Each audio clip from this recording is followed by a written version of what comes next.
Hey guys, today we're going to tell you about the 3 different ways that you can tow a vehicle behind your motorhome. And those 3 ways are flat towing, dolly towing, and trailer towing.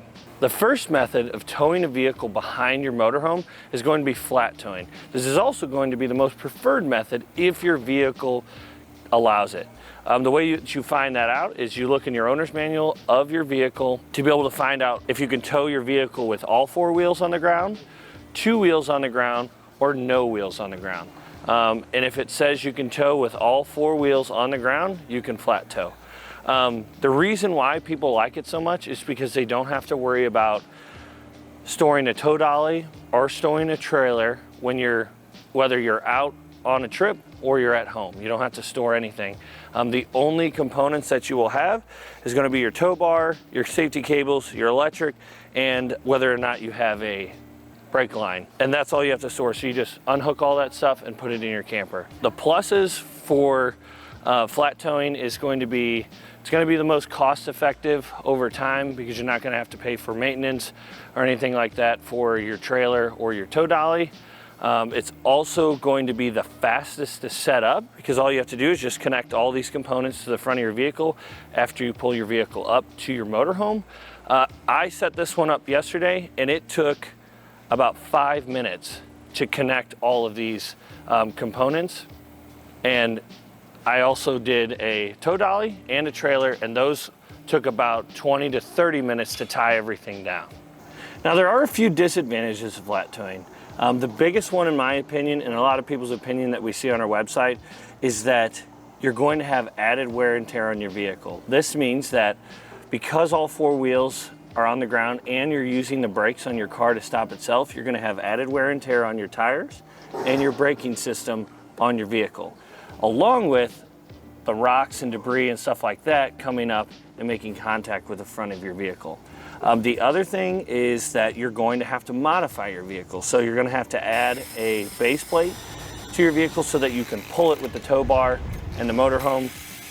You're going to have to add a braking system so that the car can stop itself. Along with that, another disadvantage is that if you decide to get a new vehicle, which people do all the time, you're going to have to add all this stuff to your new vehicle also. And the last thing is that there are many vehicles out there that cannot be flat towed. What a lot of people will do is they'll actually buy a new vehicle so that they can flat tow it behind their motorhome.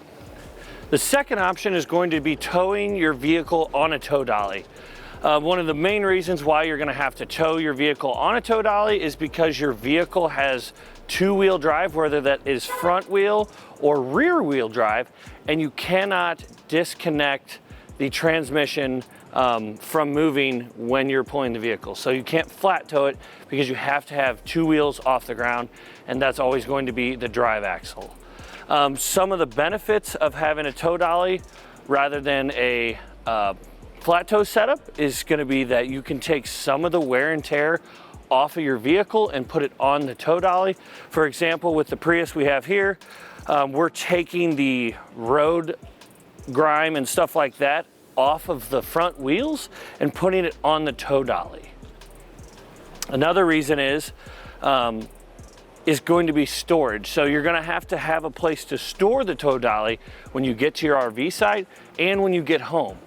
But it's still a lot easier to maneuver the tow dolly than it would be to move a trailer. Now, cost of a tow dolly can kind of go either way. There's a lot of people who don't like the tow dolly because it costs more than a flat tow setup where you wouldn't have to buy a trailer or a tow dolly. But in the case of having to buy a whole trailer to be able to tow your car, a tow dolly is going to be a more affordable option. Some of the disadvantage of a tow dolly is that it's going to take more time to tie it down and set it up than it would be if you were flat towing, but it's going to take less time than you would have to if you had to tie down a car on a trailer.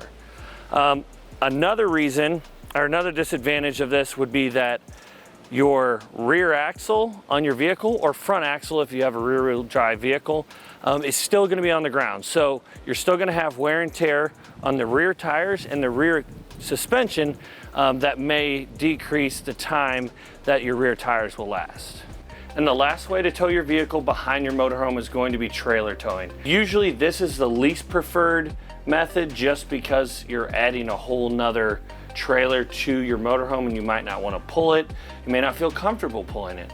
But the main reason for why you're going to need to use a trailer is if your owner's manual states that you have to tow with all 4 wheels off the ground, then that's what you have to do. Basically, what that means is your transmission, you don't have a way in the vehicle to completely disconnect the transmission to be able to flat tow it. So you will end up tearing components up in your drivetrain if you're deciding to flat tow with it. Another one of the benefits of towing your car in a trailer rather than behind your motorhome is going to be that you're going to take the wear and tear off of the vehicle. So if you're flat towing, you're going to be putting stress on the suspension, the brakes, and the tires. A few of the disadvantages that you're going to have when you need to tow inside or on a trailer is that first off, you're going to have to buy the trailer. So that's going to be an added cost to you.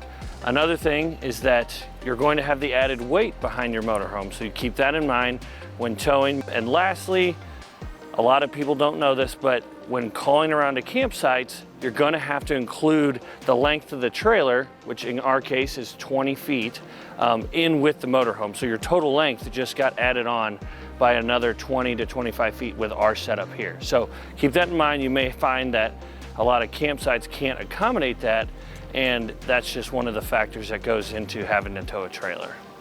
Well guys, hopefully this information was helpful in helping you figure out how to safely tow your vehicle behind your motorhome. If you have any questions or comments, please leave them in the comments below, and we'll see you next time.